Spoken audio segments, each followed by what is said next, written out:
Good morning, everyone. I am so pleased to see so many people here who have the same concerns the Munkers have. Are we recycling correctly? Is there more we can recycle? Are we wish cycling? So glad to see all of you here. I always have a problem remembering to stand in front of the screen so that folks at home can hear and see. So I hope you can. Emma, does that little box thing need to be taken off? We'll get there, yeah. Okay. All right, it's my pleasure to welcome today Emma Pardini, who is the Environmental Program Coordinator at the WLSSD Western Lake Superior Sanitary District. She is here this morning to talk about this very tricky topic of recycling. So I hope you all brought your notebooks so you can write everything down. She's going to do her presentation first, and then she will talk about the items that some of you have brought for her to let us know if this is legal or not legal. And now, without further ado, I want to welcome Emma to tell us what we need to know. Thank you all. Thank you, Sally. What a lovely introduction. As Sally pointed out, we got some screens and windows up on the computer right now, working on just bringing you some video from actual recycling sorting facilities. So while that's taking its time uploading, you get to monitor it for me and yell excitedly when it says it's done uploading. That said, we can definitely get started here and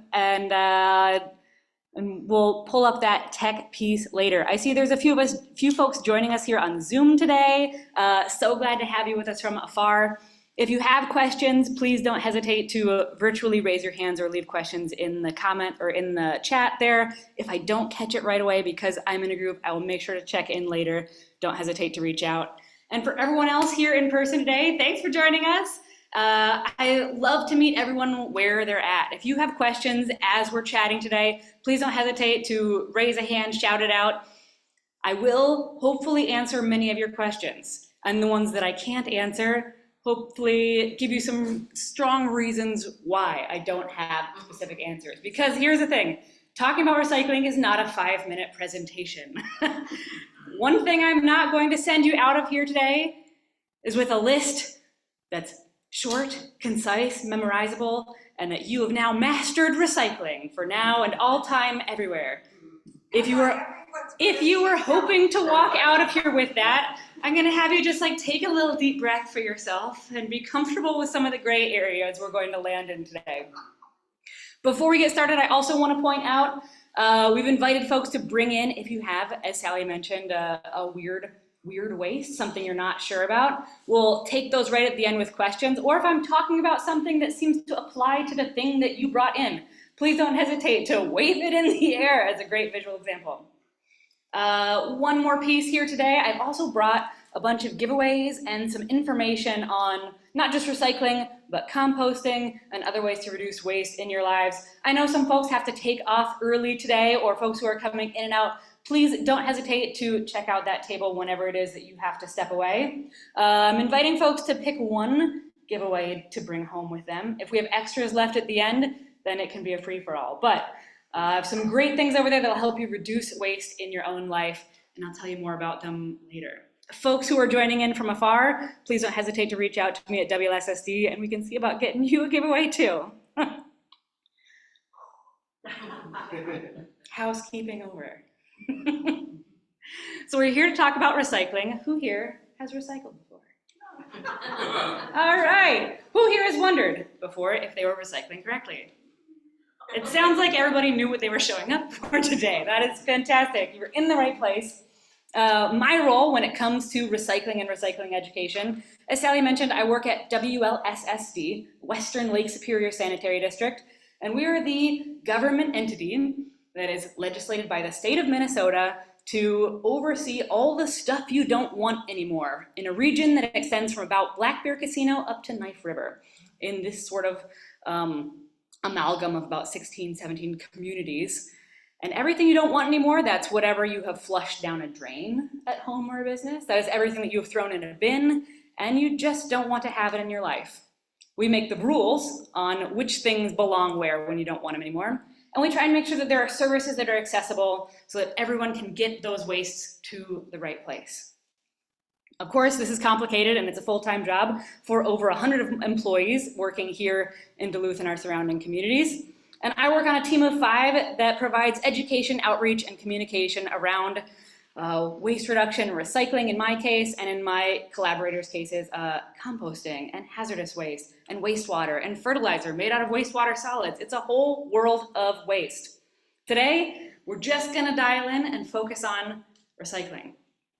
And the way that we're gonna do that is talk through some of the processes of how recycling works. And when we see the processes and the systems behind recycling, it should help clarify some of those questions.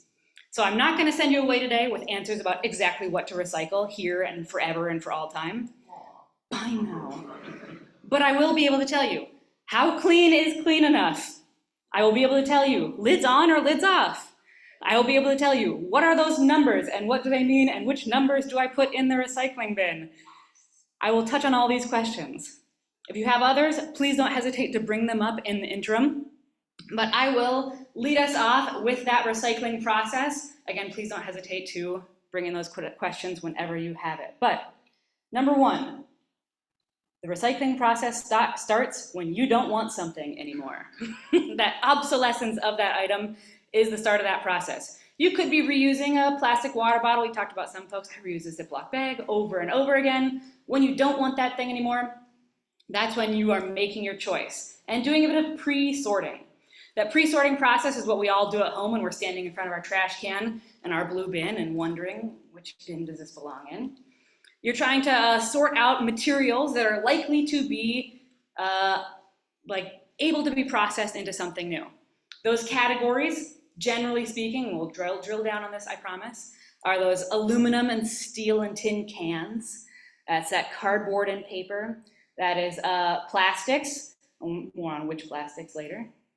And glass. Let's see, did I catch everything? Usually this is where I double check on my PowerPoint. But yeah, those categories of materials. We're looking at materials that are likely to be turned into something new. Once you put all those things in your bin, does everybody here have a single sort recycling system at home? You put all those different materials into one bin? Ooh. And who has a system where they have to separate it out into different materials? Is there anybody here?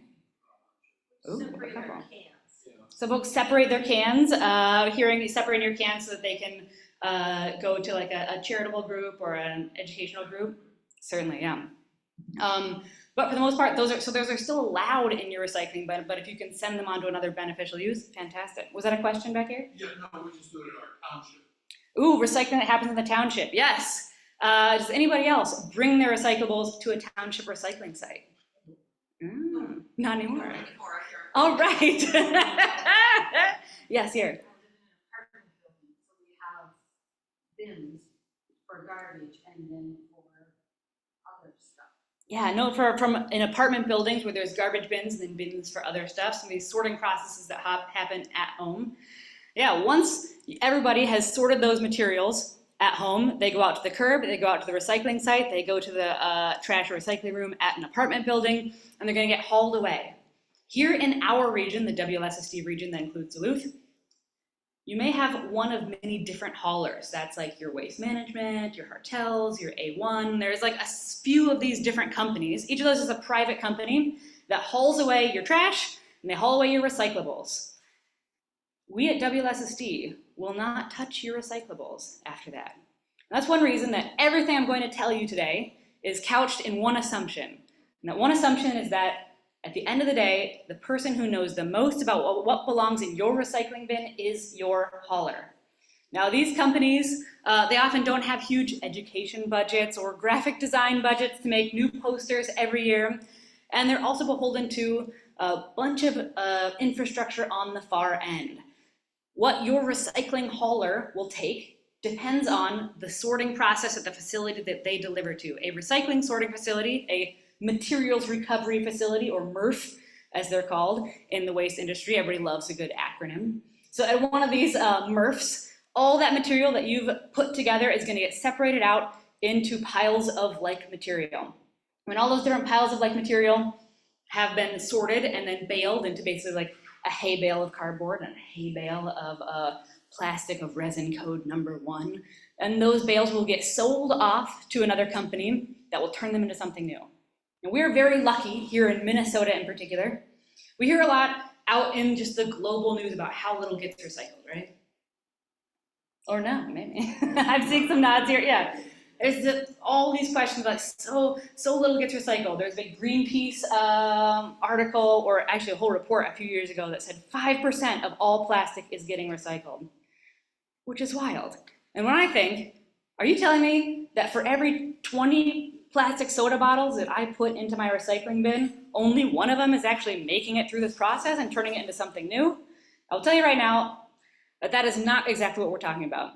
When you hear these big reports, only this little % of plastic gets recycled. They're saying, yeah, when you count in all the vinyl siding and you count in all of the hip joint implants and the plastic card tables, all those other materials that are also made out of plastic out there in the world, they don't really fit into the sorting systems of recycling. But here in Minnesota especially, and any place where there is recycling infrastructure, if you are putting that thing in your bin, and it was meant to go in that bin, it is getting put all the way through the process and getting turned into something new. And you can feel especially confident about that here. Here in the WLSSD region in particular, it is illegal. Once you put something in the bin that belongs in the bin, it is illegal for those things to end up back in the trash. There are other parts of the country where that's not true, certainly other parts of the world, where let's say your hauler has taken all this cardboard and all of a sudden, the price of cardboard has just tanked from a recycling perspective. All of a sudden, they're losing money when they send the cardboard off to get recycled. At that point, in other parts of the country, they might be able to say, you know what, it's cheaper and more efficient if we just send this to the trash now. We have a whole warehouse full of this stuff. Here, that's illegal, and there are systems in place, carrots and sticks from an ordinance perspective, that ensure that those recyclables do end up going to the right place and turn into something new. Meanwhile, oh, and I see, who are my excited people that I want to open up my presentation here? It's done, which is perfect timing, because now, where the rubber really hits the road in all of these processes is being able to see what does the recycling sorting process look like. And when we open this up, I'll be able to show you some video pieces from this sorting process that really illuminates more than anything else how this works. But it is a lot of video content, so we may have to wait a moment. Yes? There was one little thing in the chat that they just asked if you could repeat the questions. Oh, if I could repeat the questions from the chat. Yeah, thank you, chat, and thank you for watching the chat, audience. That's fantastic. Well, here we go. I tell you what, it looks like we're still having some technical difficulties for this, so I'm just going to pull us up onto a full screen mode, and you're going to enjoy my beautiful face. Instead, I'm going to give you a little verbal description of all of these processes. So you guys can work with me while I paint a picture, right? Yeah, it seemed like a very imaginative group. So I want to talk you through, as your recycling moves through all these sorting processes, the first thing that happens is that all the recyclables, we're talking like hundreds of thousands of pounds of recyclables that our residents of Minnesota are recycling every day, end up in one of a few sorting facilities, those MRFs. And I'll be honest, when all this stuff gets dumped from the recycling trucks into basically a big warehouse, it just looks like garbage. It looks like big, big piles of garbage, and you say, how is all this supposed to ever get sorted out into piles of like material? But it will, through a series of mechanical processes. All of this is going to happen. It takes a lot of people, it takes a lot of engineering, and it takes a lot of maintenance, but these processes do work. Here's your one takeaway for today. Recycling does work. So all this material gets mushed together into these big piles. The first step is to separate it out a little bit. All your recyclables are going to end up on big conveyor belts, and the first thing these conveyor belts are going to go through is a line of probably like 6 to 8 people, just humans, who their full-time job is to stand in front of this conveyor belt and check what's on the line. These people sort out about 1 item per second, and what they're looking for is anything that's going to wreak havoc on the recycling process. What is going to be dangerous if it gets into all the machinery that the rest of the process is based off of? The things that are most likely to be dangerous in that process are things that get tangled. A lot of the recycling sorting process involves a lot of spinning parts. So if anybody's ever like vacuumed the floor and gotten like a ribbon, hair, piece of yarn stuck in there, and it just starts to mess everything else up. Other things get caught on it. You got to get in there and cut out that piece of ribbon. Now just imagine that 100 times bigger. And instead of a ribbon, it's holiday lights, it's plastic bags, it's extension cords. And actually this is one of the most dangerous parts of this job is the folks working at these recycling sorting facilities having to climb into this giant spinny parts of a vacuum cleaner with a box cutter, trying to get out all those tanglers. So one thing that we really encourage folks, as you're thinking about what does and doesn't belong in the recycling bin, if it's going to tangle up, if it's long and stringy, especially film plastics like plastic bags, those are the things we especially don't want to see in the recycling bin. Because some facilities, Eureka Recycling is one in the Twin Cities. It is a nonprofit recycling sorting facility, which is actually pretty unique around the country. There's only a handful of these. And as a nonprofit, they're like just robustly transparent with all of their data and where they're sending what and how much of this and that. Other facilities tend to play those numbers a little closer to their chest, but Eureka does tend to spread them all over the place, and they spend about 2 hours out of every day sorting these tanglers, stopping the line to get all these tangly materials out of the sorting facility. There's a question in the back.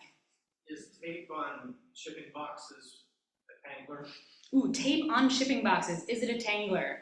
Certainly if you had just like a piece of tape floating loose in the recycling sorting process, that would be a tangler. If it was still all connected, now it's just a little bit of contamination. More contamination to a recycling sorter is just anything that is different than the main material that item is made out of. Whether that's a little paper label on a soup can, a little plastic window in your like mailed bill, a piece of tape on a cardboard box. And here's where there's some gray areas. It is about 1% by weight. It's about a percentage of like how much of the material does it cover. There's no exact number for how much is too much tape. Certainly if you had a box that was entirely covered in packing tape, they're probably gonna say too much tape. If it has one little piece of tape, definitely not too much tape. Beyond that, it's sort of a gray area where you do your best. If you are somebody who just does not have time to cut a piece of tape off of a cardboard box, that is okay. I'm gonna tell you right now, if there's a couple pieces of tape keeping a box closed, if there's a paper label on your soup can, if there's a little plastic window in your pasta box, that is not too much contamination. There are sorting processes throughout. Even once all the paper and cardboard gets off in one pile, and there's those little pieces of plastic still stuck to them, as that paper all gets mulched up and basically turned back into pulp, there are systems in place to catch that so your little pasta box window isn't ending up in somebody else's stack of papers down the line. If you are the person who goes out and takes every little single piece of tape off and you cut off every little plastic window and that is your thing and that is your sustainability action for the week and you have time for it and you are ready for it, fantastic. You are reducing the contamination in that recycling sorting facility. You are overall improving the price of that product, the efficiency of those processes. It'll cost less energy to sort those recyclables and process them into something new. But if you're not that person, it's still getting recycled. These are one of the gray areas we handle, and I know everybody wants like a yes or no answer, but in the long run, no matter which side you're on, you're okay. You're okay. So you got those tanglers. Yeah, another question. I want to keep plastics out of the water, and if I have, say, a milk carton, is it better to put it in recycling or in the trash? John has wanted to keep plastics out of the water and wondering, is it better to keep, you said a metal carton? Can you tell me a little bit more, like what sort of metal cartons you'd be thinking of? Yeah, not metal, plastic. Oh, plastic cartons? Plastic milk A bottle. plastic milk bottle, yeah, like plastics, Cartons. milk cartons. With the plastic on top. So those are, now we'll have two different things here. If you have a plastic item that you are sure is recyclable, definitely recycle it. That'll be something that gets turned into new material. If it goes into the landfill, then probably it'll just sit there for a long, long time. It's not getting disturbed, it's not really getting abraded very much. There's not a lot of research right now, to my knowledge, that talks about microplastics going from landfill leachate, so when it rains into a landfill, it fills up with juicy stuff at the bottom. That leachate, that juicy stuff, has to get sucked out, sent to a wastewater treatment plant, and conventional wastewater treatment plants, like ours here in Duluth, cannot treat for microplastics right now, at this point in time. So if there are plastics coming through in that wastewater system, We don't totally know how much is moving through, and we don't know how much would be coming from landfill leachate. But number one, recyclable plastics, do recycle them, and that's saving energy and keeping those materials going back into the process in the long run. There's a question in the back. Oh, Yeah. cartons, I'll come back to that.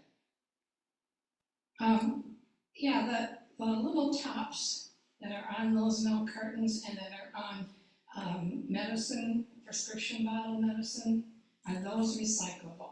I want you to hold that thought, the question of, or I suppose folks online can hear through the microphone. I don't need to repeat these questions, but yeah, lids and other small things. Hold that thought, that is one step away in our recycling sorting process. And then the other question I have is the toothpaste I buy says their toothpaste containers are recyclable, but I don't know how that would work. Yeah, that is a great question. It was, it was Colgate recently, and there's one other company that has started to say, our toothpaste containers are recyclable. Because they partnered with a company called TerraCycle, where TerraCycle will take all of the toothpaste tubes and process them. But you have to put that toothpaste tube into a TerraCycle box. You have to pay to have it sent, which is not super affordable. Because it's not a super accessible or affordable form of recycling, I still wouldn't call it conventionally recyclable. So far that's been enough for those companies to be able to put recyclable on their products. And that's just questions that we run into as systems that are made by people, systems that are made by societies, so that as we understand the ways that people try to tell us their products are maybe a little bit greener than they are, or they think they've come up with a good solution that isn't actually accessible for everybody, we learn, and then rules are made following that. Do you have to clean the toothpaste out? Well, that would be a whole other question. I'll also get to how clean is clean here in just one moment. I'll take one more question here and then hop back into the sorting process. This is just a follow-up comment, is that Colgate tubes now are saying that they're number 2 plastic and you should just put them in the recycle bin. You don't have to send them to recycle. Colgate, yeah, so now Colgate's saying, yeah, we have a number 2 in HDPE plastic. The thing is, most of these sorting processes, as we talk a little bit further, they're based on the size, shape, and weight of material. These are mechanical sorting processes, and though we do have some people who hang out at these different points in the recycling line and they're sorting 1 item per second, 1 item per second is not nearly enough. Even if you had 100 people doing it, that's not enough to sort everything that is coming through.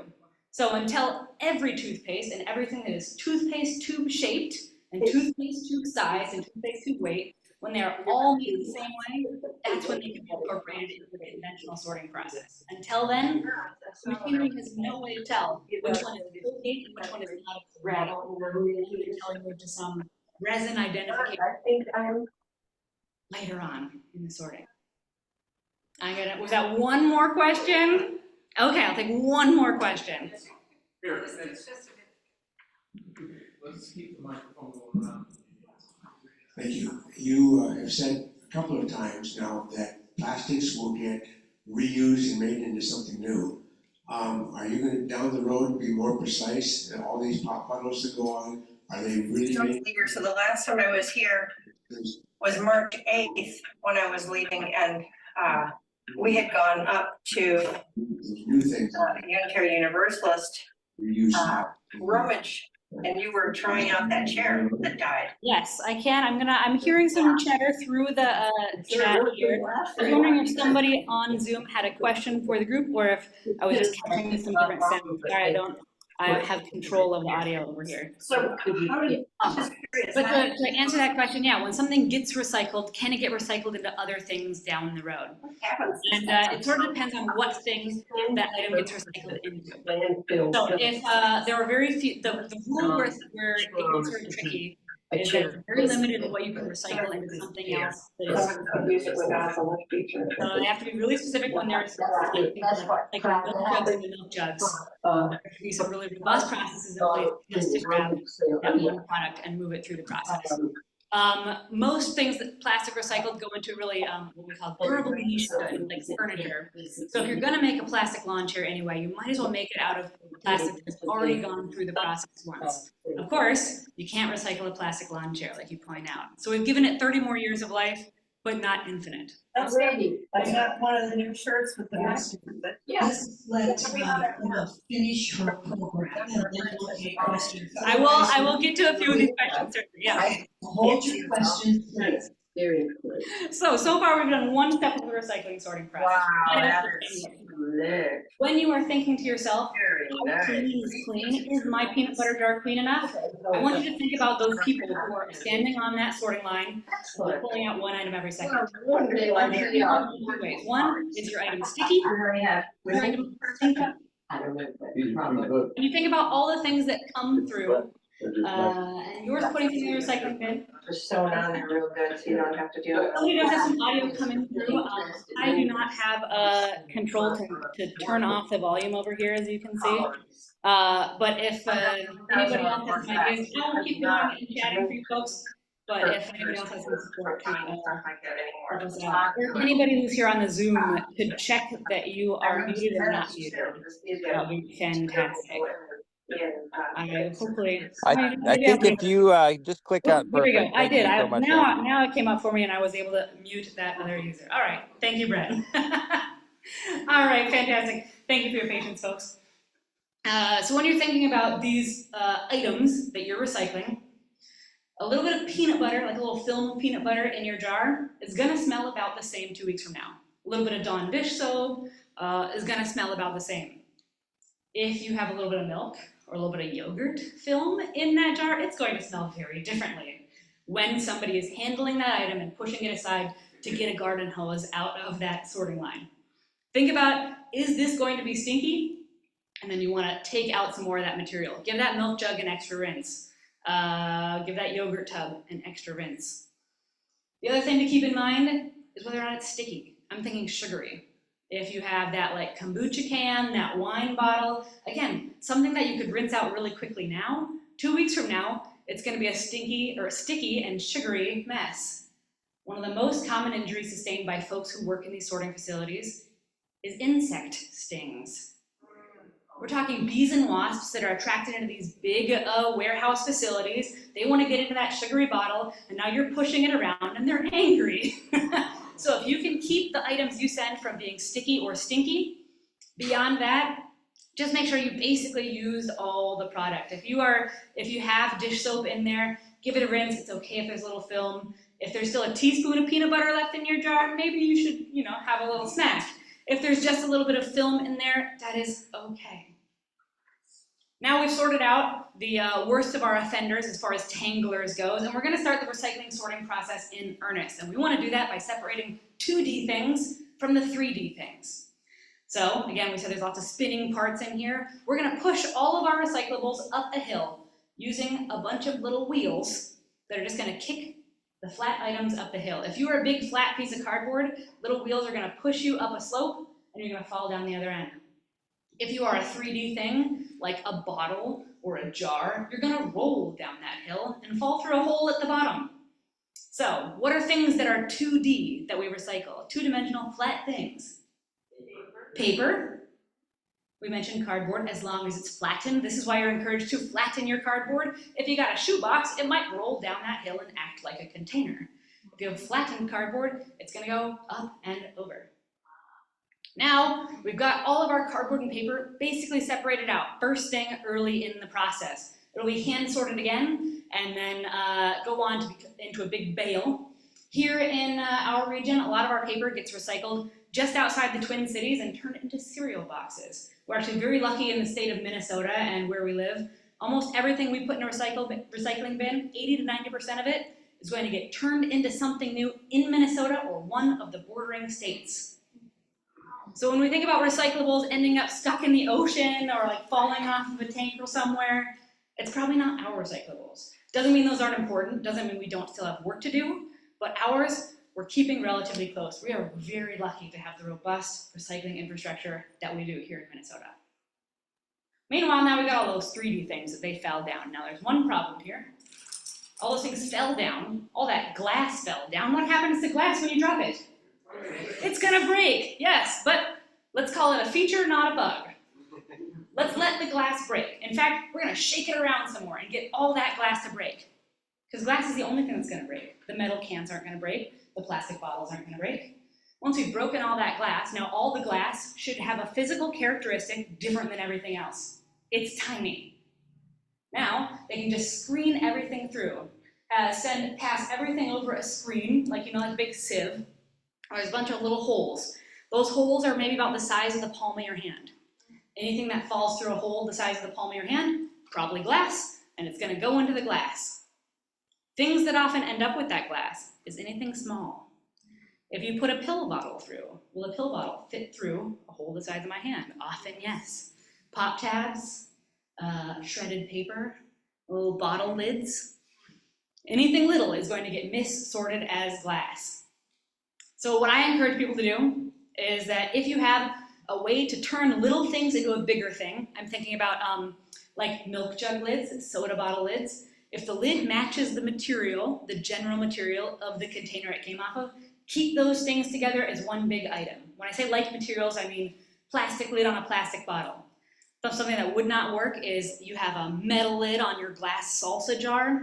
They're different materials, so they should be separated. But luckily that salsa lid is a little bit bigger than the palm of my hand and probably won't fit through that hole.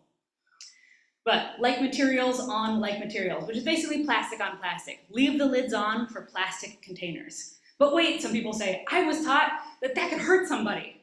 And once upon a time, yes. When you left the lid on your soda bottle and it went through a big baler at the end of the recycling sorting process and got smushed all together with the other plastics, put that pop bottle under pressure.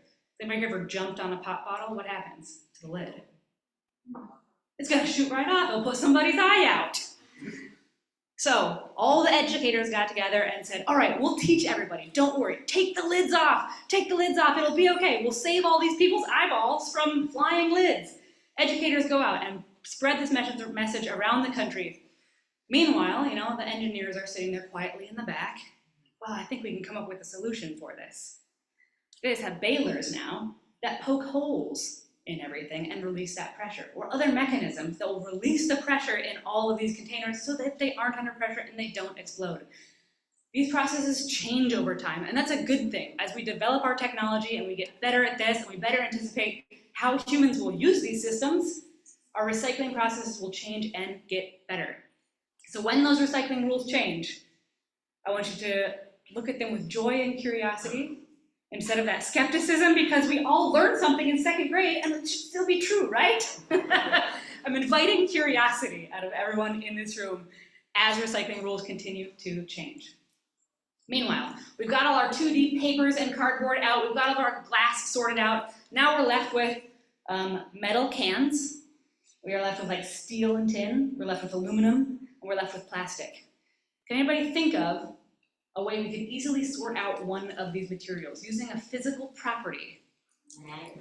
Magnets, yes, thank you, this is a bright bunch. What's magnetic? Steel cans, not the aluminum, but we can get all the steel cans out, so that's just what they do.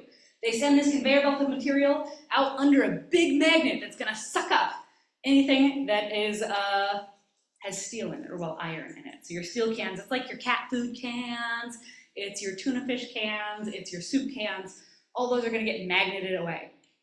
This also brings up the point, anything that goes in your recycling bin should probably be pretty uniform. Those magnets can only pick up things of a certain weight. They're not super strong. You can't throw a chunk of an I-beam into there and expect it to get picked up by the same magnet that's just meant to pick up a tuna fish can. We do keep in mind, we said that there's a small that is too small. There's also a big that is too big for recycling. Anything that is bigger than 2 feet is definitely too big to be recycled. Usually that's something like cardboard that you can cut down to a smaller size yourself, fantastic.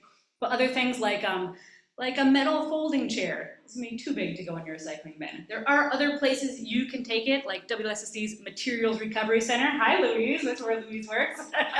We got a ringer in the audience, folks. When those things get sorted through other places, other than your recycling bin at home, they can be recycled into something new. That scrap metal can turn into new metal items, but it doesn't belong in your recycling bin. Not all recycling happens just at home. So there are answers for those 2 big things, but it is not putting it in your blue bin. All right, so now we got our 2D things, we got our glass, we got our steel. Now, when it comes to aluminum, we start to get really scientific here. We're going to use something called an eddy current. We're going to use properties of electronics and magnetism. And we're going to turn the aluminum cans into a magnet. We're going to put an electrical field through everything that's on the conveyor belt. Plastic, going to do nothing.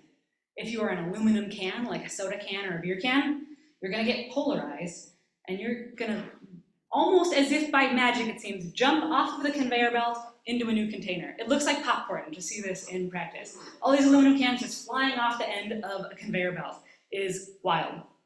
So that one was pretty easy. Our magnets were pretty easy. We got all these things out, and now we're left with what? Plastic. Everybody's like, forget it, I know all those things, just tell me about the plastic. Now, plastic is the newest material we've manufactured out of all those things. So it's the one we've learned to recycle most recently. So it's the one that we're not that great at yet, but we're learning, and we're incorporating the most new technology into recycling. So when all the plastics are left, they're really gonna get spread out on this conveyor belt, and they're gonna go under a giant robot called an optical sorter. It's basically gonna shoot a laser beam through everything that goes on that conveyor belt, and based on how that light bounces back, it'll tell that robot, what is this plastic made out of? When we're saying, what is it made out of, we're asking the same question that you ask when you look at the bottom of that number that's on the bottom of your plastic items. It'd be like number 1 through 7. We've all seen these numbers. Most of us, myself included, learned those numbers are how you tell whether or not something is recyclable. Now, that little recycling symbol, those 3 chasing arrows, that symbol is not copyrighted. It is not trademarked. You and I use it to mean recycling. Plastic manufacturers use it to mean resin identification code. For a long time, that was a pretty good proxy for recycling. Said, okay, we want to make more stuff made out of this number 1 plastic. Cool, give us all the number 1 plastic that was recycled. We'll turn it into something new. As we learn more about how wild plastic can be as a material, we manufacture it in new and different ways. It starts to get a little more complicated. If you think about like noodles and bread, they both have the same main ingredient. They both might classify under the same resin identification code if they were a plastic, but bread and pasta, you cook very differently, you eat very differently, you digest differently. Based on the way that they were made, they behave very differently, though they're made out of mostly the same stuff. Same goes for plastics. You'll notice like a plastic soda bottle is a number 1. You will see some plastic clamshells that are number 1, like in the deli. But you squish that plastic, they both sound very different. They both have different plastic melting points. So when somebody goes to recycle those 2 different materials, those 2 different items, I should say, of the same base material, they're gonna melt at different temperatures, which doesn't make for a very good mix to turn it into something new. So recyclers are going to ask you for a limited list of things because that's what they know how to sort, and they are gonna target the things they get the most of. So when it comes to plastics, I will tell you, in our region, plastics that are accepted by all haulers, so basically our lowest common denominator are jugs, jars, bottles, and tubs. It's about shape more than it is about that number. And jugs, jars, bottles, and tubs are the things you want to think of. As you're looking at all the things in your life and saying, I don't know if this qualifies, I don't know if this counts. Keep in mind, everything that you are recycling should be a single-use item. It sounds a little weird to say, but those are the things that are most commonly thrown away, right? If you're using 100 plastic Aquafina water bottles or Dasani water bottles instead of 1 reusable water bottle, there's gonna be a whole lot more of those Aquafinas and Dasanis going through the recycling stream. So the sorters are going to say, we're gonna get really good at collecting all those single-use plastic bottles. It's a little bit harder to identify what is in that reusable plastic bottle that you have. Maybe it has a straw that's a different material. Maybe it's got some metal in it. And they're all different. And we're trying to sort hundreds of items every second. It's not very easy to sort things that are all a little bit different. So those recycling sorting facilities are looking for items that were made to be used once. They're between that like 2 inches and 2 feet sort of size. And when you're really thinking about plastics, here's another rule that seems very confusing for a lot of people because we don't know why it is. You'll read a lot of these rules that say, just do this thing. But unless you understand the reason why, it's all sort of opaque and they're just making up rules at you, right? Anybody ever heard of no black plastic? I'm seeing some nods out there, a couple raised hands. Yeah, the reason they say no black plastic, let's go back to that optical sorter, this laser robot shoots light through, whatever light bounces back tells it what material that thing is made out of. Black plastic absorbs all of that light. Go back to like our 4th and 5th grade, like how the electromagnetic spectrum works. Black absorbs light. You get hot when you're wearing a black t-shirt. So when that laser shoots down, nothing bounces back. It is invisible to that optical robot. So the only reason that the black plastic is not recyclable is not because black dye is somehow unrecyclable, because it's not sortable through the sorting processes we have. The number one question you should be asking yourself is this recyclable? Is it sortable? Is it something that's going to be easily identified as being like all the other things? At this point, we've sorted out all those different materials. They've been baled into big like hay bales of all the plastic number 1, all the plastic number 2, all the cardboard. They've been shipped out to turn into something new, and we start the process over. If you're sitting here right now, I have one final thought for you before I send you with some questions, because I'm seeing a lot of fear. I want you to take a look. Okay, where am I feeling right now in this whirlwind of all the process of recycling? What am I supposed to know now? I thought I was just going to know everything, and now I have more questions. If, right now, you are feeling more confused than you were at the beginning, here is my message for you. If in doubt, throw it out. The best thing we can do is recycle as much as possible. The other best thing we can do is not wish cycle. We're trying to thread a needle here. So if you are just totally lost, go back home and take a look at what all is in my recycling bin, find the 5 most common things and get really sure about them. Call your hauler, perhaps. Talk to a human. Double check the poster that they gave you. Feel really confident about a few things. Most of the other stuff probably does belong in the trash, but once you master those 5 things, add a couple more. But yes, it is complicated, it is confusing. All right, if you're somebody out there and you're mad right now, it's like, well, everybody should be recycling. And if people aren't doing it right, then this is just gonna be a big problem. What I wanna tell you is that everyone is trying their best. Everyone is trying their best. When I've toured a recycling sorting facility, I'll leave you with this one story. I toured and you get to see all these processes and the cans flying off like popcorn and like the cardboard going up over the thing. It's very cool and I highly recommend it. Once all that material has been sorted, there's one conveyor belt left that takes all the stuff that is going off the trash that shouldn't have been in the recycling to begin with. And the number of dirty diapers going through that line is wild. And so this is my reaction. I look at that and I said, are you kidding me? Who in their right mind puts a bunch of dirty diapers in the, oh, I know who has a bunch of dirty baby diapers. A new parent. Their whole life has just been turned upside down. They got 1 brain cell and 1 hour of sleep left. And they're still using it to try and do their best. Are they doing a good job at recycling right? Maybe not, but they're still trying. They don't need somebody yelling at them, they need somebody to help them and hold that baby for 1 minute while they just get their brain back together and like have a sip of coffee or an hour of sleep. They need that compassion and they need that grace. And that is what's going to help get them on the right track. So if you are frustrated, I encourage you to reach out. What else is going on in that neighbor's life? Do they have the same recycling list as you?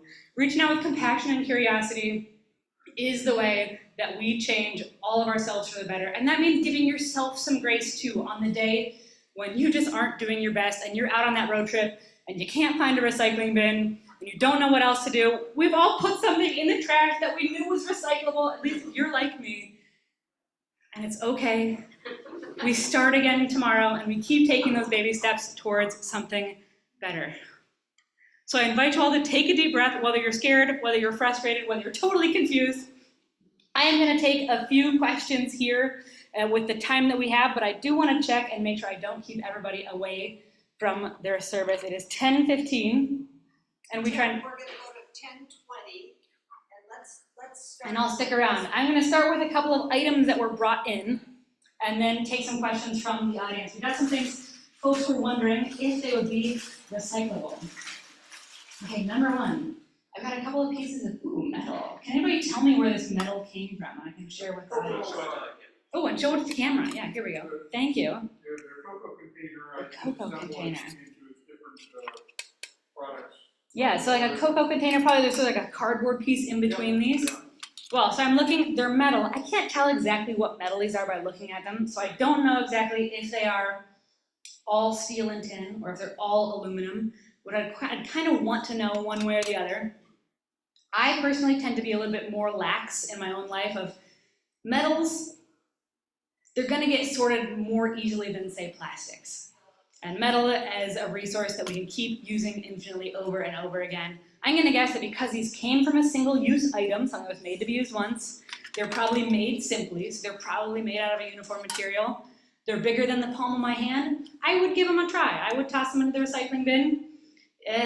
Somebody else might make a different call. They'll say, you know what, it's not a can, it's not well, that's most of what we recycle that's metal, is cans. It's not a can, I'm not gonna do it.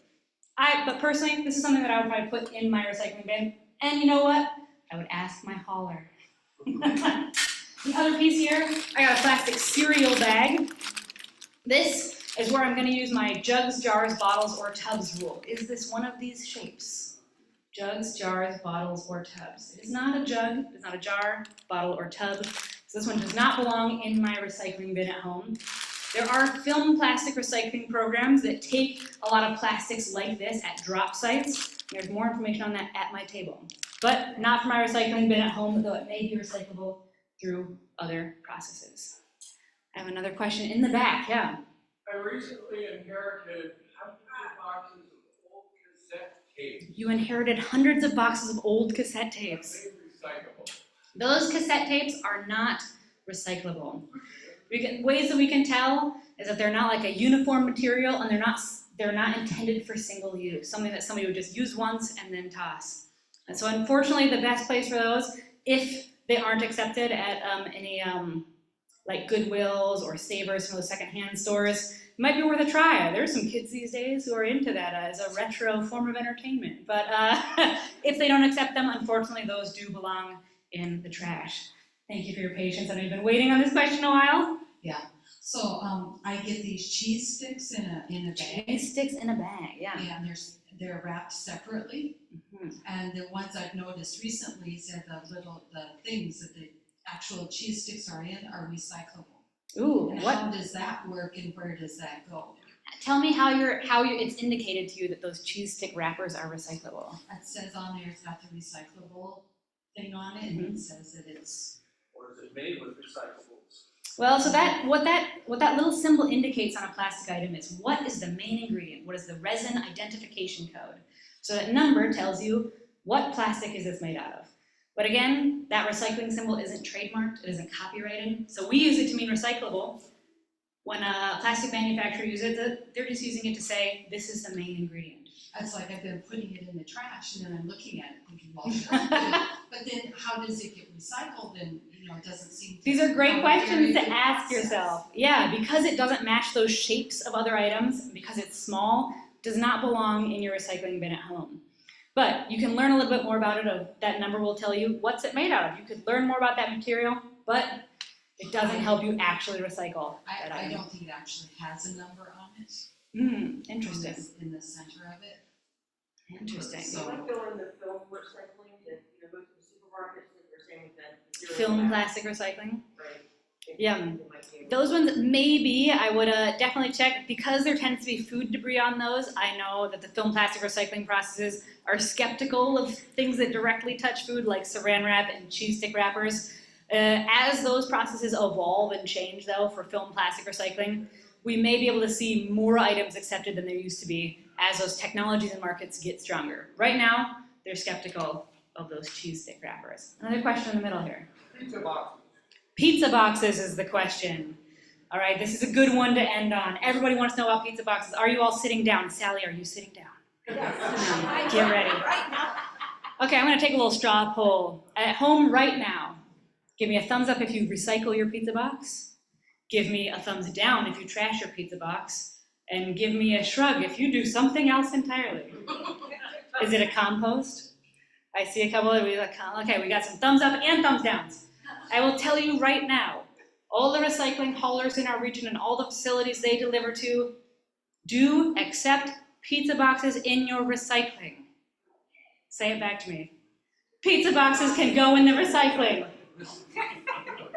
That's a little scary, right? We learned so much, don't recycle your pizza boxes because that grease is on there. Technology evolves. We've also done more research, and the types of paper that goes in the recycling bin has also changed over time, leaving more room for our facilities to process a little bit more of that grease contamination out of the paper. Please do recycle your cardboard pizza boxes. Some are labeled compostable, but we have a little bit stricter regulations on what can and can't go into the compost here in Duluth, and recycling is on the higher in the hierarchy of waste than composting, because we can turn that cardboard back into cardboard more circularly than turning the cardboard into soil, into trees, into paper, into a pizza box. Great question.